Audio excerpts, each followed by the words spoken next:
Patricia Issa et Martin Lavielle sont partis à Saint-Étienne, une ville de 170 000 habitants, placée sous haute surveillance.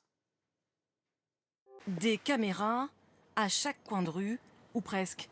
À Saint-Étienne, les habitants n'y font plus vraiment attention. Pourtant, 24 heures sur 24 et 7 jours sur 7, ils sont sous surveillance. Bonjour. Bonjour, bienvenue. Merci de me recevoir. Je vous en prie. C'est donc le poste de commandement. Tout à fait. C'est ici qu'arrivent toutes les images de vidéoprotection de la ville de Saint-Étienne. Saint-Étienne, exactement. C'est un peu le point chaud finalement. Complètement, oui, tout à fait. Un mur d'écran et des policiers municipaux qui veillent. Les yeux rivés sur les images captées par les 329 caméras que compte la ville. Rubis 411 pour Émeraude. À l'instant, deux jeunes adolescents taguent un mur. L'alerte est donnée dans la salle. Ils sont suivis à la trace. Les policiers sur le terrain sont guidés. Les individus vont quitter les lieux, direction Henri Gonard. Reçu, descriptif de l'individu, auteur des tags, s'il vous plaît. Donc il est vêtu d'un haut de couleur noire, donc c'est un blouson et il a un sac à dos de couleur gris. Vous les suivez tant qu'ils n'ont pas été interpellés? Oui, pour indiquer aux équipages leur direction de fuite. Ouais, c'est bon, c'est la bonne personne. Ça nous permet d'avoir des yeux là où on ne peut pas avoir d'agents et d'orienter les agents là où on a vraiment besoin. Donc c'est sûr que la vidéoprotection est un très bel outil. Elle vient aider l'action sur le terrain. Encore une fois, elle ne la remplace pas, mais elle vient la compléter. Sur le terrain, justement, la municipalité a doublé les effectifs de police. Les patrouilles pédestres arpentent les rues du centre-ville et le maire a choisi de les armer. Taser, bombes lacrymogènes et pistolets semi-automatiques à la ceinture. Quelques années, ils sont devenus la 8e police municipale de France. Les Stéphanois se sont habitués à les croiser. Mais ce barbier dont le téléphone a été volé et la vitrine cassée en veut encore plus. En ce moment, c'est vrai que c'est dans le centre-ville de Saint-Étienne. On commence un peu à avoir peur, quoi, c'est tout. Donc bon, il y a les forces de police qui sont là, c'est vrai, mais quand même, à renforcer encore. Un sentiment d'insécurité grandissant, alors que les chiffres de la délinquance à Saint-Étienne sont stables. Depuis 6 ans, la lutte contre l'insécurité est la principale préoccupation de Monsieur le maire. S'il est réélu, il promet de mettre en place des capteurs sonores dans la rue, mais aussi de développer la reconnaissance faciale. Vous allez finalement encore plus loin. Vous savez, les gens me disent, quand on n'a rien à se reprocher, avoir un policier municipal dans le tramway ou qui est en train de saluer les commerçants pour savoir si tout se passe bien, ça ne nous inquiète pas. Les caméras de vidéosurveillance, vous savez, j'ai reçu beaucoup de courriers pendant ces 6 ans de riverains qui me demandaient de le mettre en place dans leur quartier. Oui. Oui, mais j'ai pas reçu une lettre d'un habitant qui m'a demandé de l'enlever. Dans ce local associatif, des voix s'élèvent. C'est pas Big Brother, mais presque. C'est au-delà. Autour de la table, ces militants dénoncent les dérives, disent-ils, du maire actuel.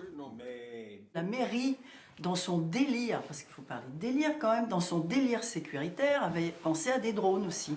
Donc des drones couplés aux caméras et aux micros. Donc dès qu'un bruit suspect, la caméra se dirige vers l'origine du bruit et le drone, hop, avec ses petites ailes, va suivre, etc. Donc, mais voilà, c'est une prison à ciel ouvert. Qui a envie de vivre dans une prison à ciel ouvert?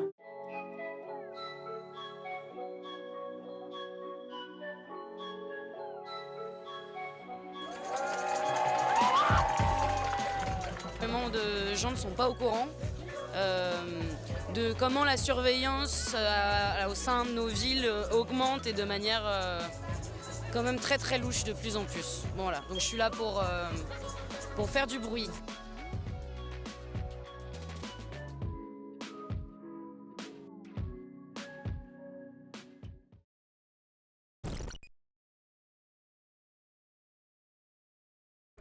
Quand vous baladez dans la rue et que vous avez des caméras de surveillance partout, en fait, vous mettez une casquette, vous mettez une capuche, vous changez votre façon de vous comporter dans l'espace public. Il y a des choses que vous ne faites plus. Et là où c'est hallucinant, et c'est d'ailleurs tout le principe dans le panoptique tel qu'il a été défini, c'est qu'on n'a même pas besoin d'avoir quelqu'un qui te surveille. On a besoin de mettre un contexte qui fait croire qu'il te surveille. On a besoin d'avoir des caméras qui n'ont même pas besoin d'être alimentées pour que tu changes ton comportement.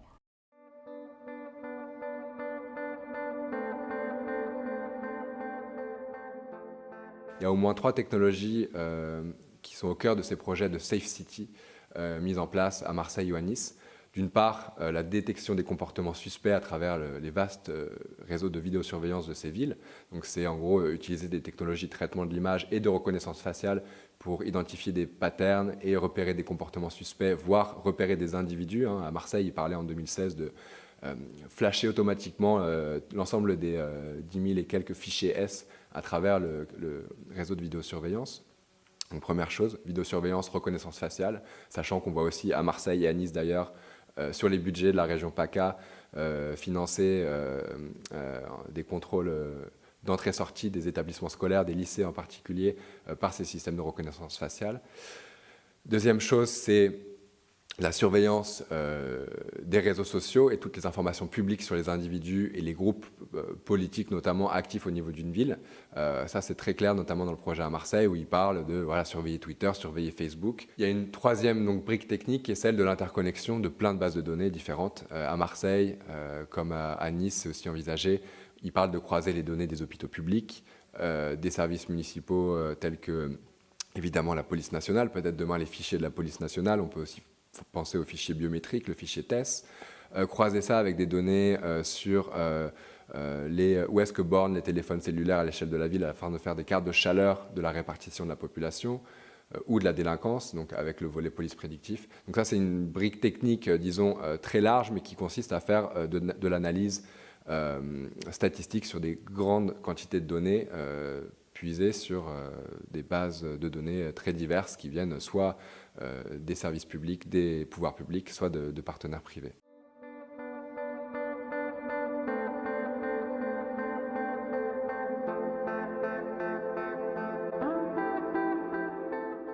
Reconnaissance faciale, c'est le sujet qui fait débat, vous voulez l'expérimenter. Ça commence quand? Ça se fait comment? En quelques phrases. D'accord. D'abord, pour que tous ceux qui nous écoutent comprennent. La reconnaissance faciale, c'est quoi? Vous pouvez l'utiliser de deux manières. Un crime a été commis. Un viol, une attaque violente. On va utiliser la reconnaissance faciale pour trouver qui a fait ça. Ça, c'est autorisé, c'est légal, ça existe déjà. Par exemple, ça a été utilisé par la police pour détecter un certain nombre de personnes qui faisaient des rodéos urbains. Aujourd'hui, nous n'avons pas les logiciels qui permettent de le faire dans nos gares et dans nos trains. Donc j'ai demandé que d'ici à la fin de l'année, nos logiciels de gare et de train soient équipés avec ça pour permettre, je vais prendre un exemple qui est dur, mais comme ça tout le monde comprend, un viol se fait dans une de nos gares ou dans un train, par ce biais-là, on pourra trouver qu'est-ce qui s'est passé et qui a fait ça. La deuxième chose, c'est ce qu'on appelle la reconnaissance faciale en temps réel. Et celle-là, ce que je souhaite, c'est qu'on puisse l'utiliser contre les terroristes. Excusez-moi, monsieur Wauquiez, vous aviez dit avant que ça ne serait pas utilisé en temps réel, en fait. Et donc là, il y a un changement. Donc vous allez lui... J'ai toujours dit ça, c'est très clair. D'accord. C'est pas ce que j'ai lu, en fait, dans des déclarations que vous aviez faites, en disant qu'en gros, on l'utiliserait, mais a posteriori, et pas en temps réel. J'ai toujours été très clair. Un système de surveillance des utilisateurs du train qui fonctionnera et la reconnaissance faciale fonctionnera à ce moment-là. Écoutez-moi bien, s'il vous plaît. J'ai toujours dit deux choses. D'abord, la loi autorise aujourd'hui de l'utiliser a posteriori. Nous allons nous doter d'un logiciel qui permettra de le faire. Deuxième chose que j'ai toujours indiquée, pour les terroristes, et uniquement pour ceux qui sont fichés S et individus radicalisés, ce que je souhaite, et là il nous faut une expérimentation, donc j'ai besoin d'une autorisation du gouvernement, je souhaite que dans notre région on puisse l'autoriser pour nous protéger contre des terroristes qui sont amenés à circuler à l'intérieur de notre région. Dès 2016, le gouvernement a autorisé la police à identifier par reconnaissance faciale l'ensemble des participants à certaines manifestations. En 2012, un décret du gouvernement a créé le fichier des traitements des antécédents judiciaires, le TAJ. Le TAJ est un méga fichier commun à la police et à la gendarmerie qui a leur mémoire collective des personnes mises en cause, des faits, des enquêtes et des victimes. Aujourd'hui, le TAJ comprendrait 20 millions de fiches et 8 millions de photos prises de face. Dès 2012, le gouvernement a prévu que le TAJ intègre un système de reconnaissance faciale qui permet par exemple d'identifier une de ces 8 millions de visages sur les photos prises par des caméras de surveillance dans la rue.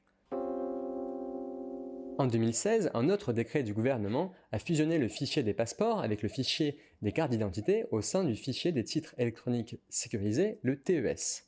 Le TES est un autre méga fichier qui, à terme, lui, comprendra le visage de l'ensemble de la population. Et dans son décret, le gouvernement a autorisé la police à accéder à tous ces visages pour lutter contre tout un tas d'infractions. Parmi ces infractions, on retrouve le fait de participer à un attroupement que la police a sommé de se disperser au cours d'une manifestation, ainsi que d'organiser des manifestations interdites ou simplement non déclarées. La coexistence du TAJ et du TES permet la situation suivante qui est extrêmement inquiétante. La police peut prendre en photo l'ensemble des participants à une manifestation et les identifier par un système de reconnaissance faciale qui est permis par le TAJ, ce qui est extrêmement simplifié par l'accès aux photos de l'ensemble de la population dans le TES. Pour cela, il suffit qu'une seule condition soit remplie, c'est que la police considère qu'un attroupement est illégal, soit car il n'est pas déclaré, soit car il l'a sommé de se disperser. Permettre l'identification généralisée et automatisée des manifestants, c'est effacer entièrement le droit de manifester.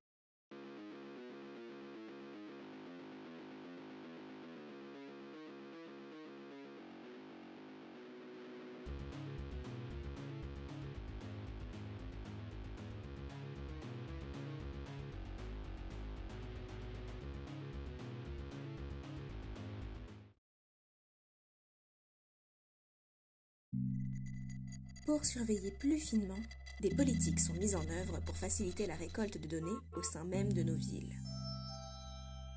On traduit ça en français par intelligent, mais une bonne définition, ce serait plutôt astucieux. Et la Smart City, c'est la ville astucieuse. Et pourquoi est-ce qu'elle est astucieuse? Parce qu'en fait, elle récupère des données sur les habitants de la ville, donc nous, les citoyens, puisque les habitants de la cité, c'est les citoyens, pour essayer de leur fournir un meilleur service public. Voilà, on veut faire une autoroute, ben, on ne va pas la faire n'importe comment, on veut savoir d'où viennent les gens, où est-ce qu'ils vont. Donc on a besoin de compter les voitures, d'où est-ce qu'elles partent et d'où est-ce qu'elles arrivent pour voir quels sont nos flux de transport et de voir où est-ce qu'il faut construire une autoroute, ou comment est-ce qu'on va mettre une ligne de chemin de fer, ou est-ce qu'il faut qu'on ouvre une nouvelle zone de bureaux commerciaux en plein milieu de ces zones pavillonnaires, ou est-ce qu'il n'y en a pas besoin. Digital Saint-Étienne est une plateforme numérique de gestion des données urbaines de la métropole stéphanoise, en projet depuis 2015 et qui a été mise en place en 2018. En résumé, la ville de Saint-Étienne et la métropole, mais aussi les sociétés de HLM, offrent leurs données à la multinationale Suez dans le cadre d'un projet national de ville durable et solidaire pour permettre aux habitants d'un quartier d'avoir une meilleure qualité de vie. Différentes startups peuvent utiliser la plateforme pour proposer des idées de services innovants. Le quartier, c'est Tarentaise-Beaubrun, l'un des plus pauvres de la ville, déjà ciblé pour l'installation des micros de Serenicity. Le projet est financé largement par l'ANRU, l'Agence nationale pour la rénovation urbaine. Quelles informations sont vraiment stockées dans cette base? C'est un fourre-tout de données sur des équipements publics, feux de circulation, consommation des lampadaires, des bâtiments publics de la ville, mais aussi de données privées venant de compteurs Linky ou d'eau, ou ceux venant d'autres capteurs sans précision auxquels les habitants devront consentir. Au détour de la documentation, ils sont aussi mentionnés les caméras de vidéosurveillance, des données issues de réseaux sociaux. Lors des présentations obligatoires, dans les instances, conseil municipal ou conseil métropolitain, ces responsables ne fournissent jamais la liste exhaustive des sources, ni surtout l'usage final des données ainsi collectées. Des exemples étrangers permettent d'en voir les dérives possibles, ainsi de Siri pour System Risk Indication, une base de données semblable développée aux Pays-Bas depuis 2014 et qui a été étudiée par l'ONG Public Interest Litigation Project. Celle-ci montre que ce type d'outil permet d'organiser une chasse aux fraudeurs, pas les plus gros, mais ceux qui dépendent des aides sociales. Le rapporteur spécial de l'ONU sur l'extrême pauvreté, qui a eu à analyser d'autres projets semblables, alerte sur le fait que les États-providence numérisés cherchent à développer ce type de plateforme pour placer sous surveillance constante une sous-classe infortunée, sous prétexte d'économies à réaliser. 5 milliards d'appareils sans fil. Le monde est plus branché que jamais. Mais dans quelques années, lorsque ce nombre atteindra 50 ou 100 milliards et que les réseaux mobiles d'aujourd'hui ne pourront plus suivre le rythme, nous serons prêts parce qu'une nouvelle génération sans fil approche. Le 5G. Le 5G permettra à des milliards d'appareils de se connecter mieux et beaucoup plus vite. Pour que le transport, la santé, les services d'urgence et bien d'autres choses deviennent beaucoup plus efficaces. Il permettra l'existence de maisons et de villes intelligentes et changera notre façon de voir et de vivre notre temps libre.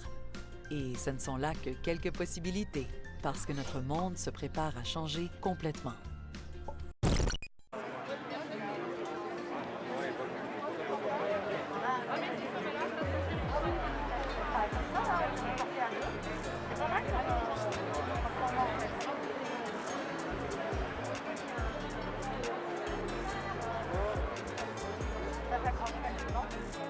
Plusieurs mobilisations sont engagées contre la 5G et le tout numérique. Ce choix sociétal du tout numérique imposé par nos gouvernants sous la pression des industriels renforce la destruction du vivant et de notre environnement. L'ensemble de ces technologies va augmenter le brouillard électromagnétique, générateur de problèmes de santé. Or, les normes actuelles ne protègent pas par rapport aux risques encourus. Les effets à long terme, notamment biologiques, n'ont pas été mesurés scientifiquement. Ces transformations irréversibles impacteront les générations futures, ainsi que la faune et la flore. Est-ce vraiment ce que nous voulons comme futur? La généralisation des algorithmes et des systèmes robotisés est présentée par les industriels et les États comme une promesse de croissance économique et de simplification administrative qui va, en réalité, supprimer massivement des emplois et rendre l'humain esclave de procédures automatisées. Le tout connecté engendrera un monde où nous serons totalement dépendants et sous contrôle de la technologie pour des pseudo-services non indispensables et centrés sur les seuls besoins des entreprises.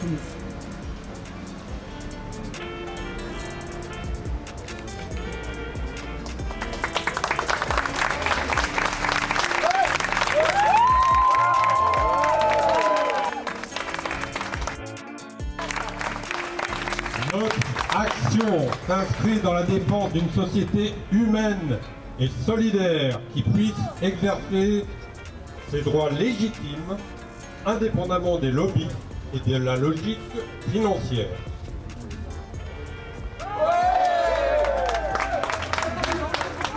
Nous vivons un tournant sociétal majeur qui appelle une mobilisation de grande ampleur pour remettre en cause le déploiement de technologies inutiles et dangereuses.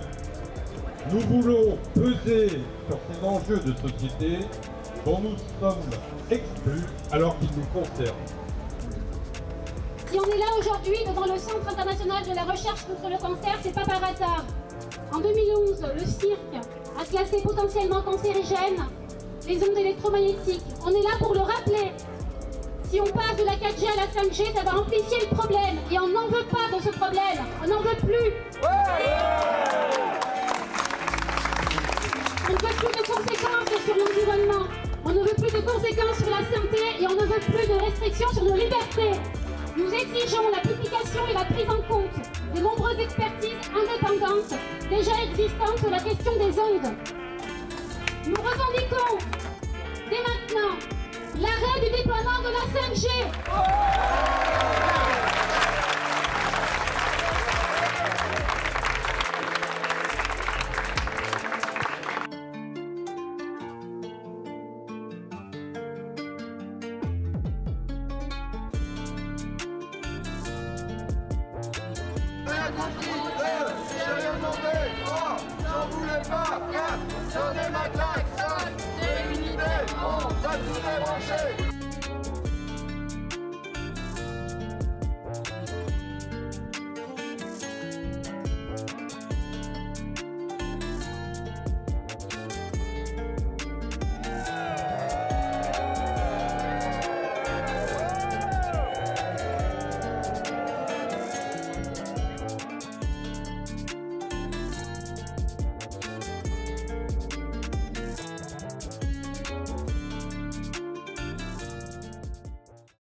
Et justement, on parlait des manifestations avec Rémi Bout à l'instant. Eh bien, à Saint-Étienne, ils étaient près de 2000 samedi à se rassembler sur la place Jean Jaurès pour manifester contre le projet de loi de sécurité globale. Les dernières violences policières filmées cette semaine ont renforcé la mobilisation, comme a pu le constater Adrien Blétry. Jusqu'où ira l'escalade? Jusqu'où ira le gouvernement? Va-t-il l'arrêter? Ils étaient 2 fois plus nombreux que la semaine dernière et Catherine se devait d'être là malgré la route. Ça m'a fait faire 120 km, mais je pense qu'on ne peut pas laisser voter cette loi sécurité globale. On peut pas. Les nouvelles violences policières ont mis le feu aux poudres cette semaine. La conséquence, une plus grande mobilisation dans tout le pays. Une seule réponse, violence, haine et mépris. L'article 24 est plus que jamais montré du doigt, un texte visant à interdire la diffusion d'images qui identifieraient les forces de l'ordre lors de leurs interventions. Un cortège a ensuite défilé dans les rues stéphanoises. Il n'y a pas eu de violence, mais plusieurs murs ont été tagués. Les locaux de la police municipale ont aussi été dégradés.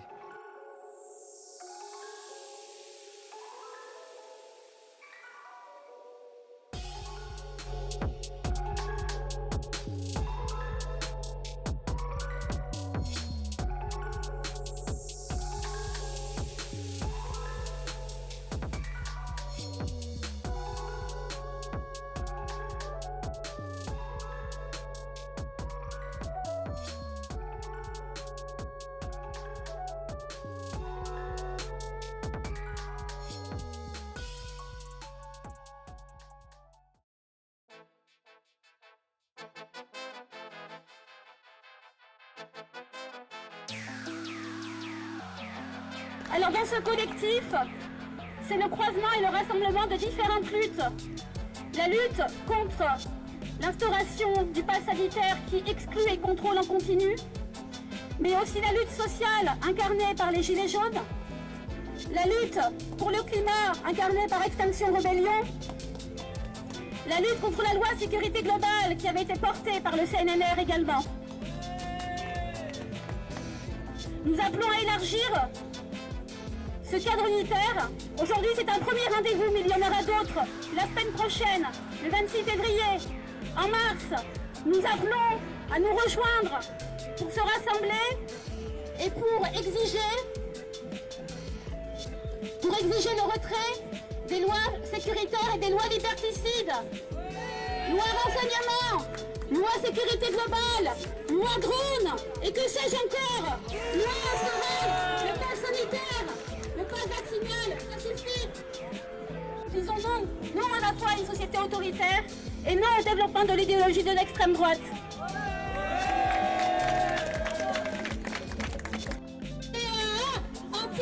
Anti-autoritaire, anti-autoritaire, anti-autoritaire. Retrait des lois sécuritaires, retrait des lois liberticides. Collectif unitaire, anti-autoritaire, collectif unitaire,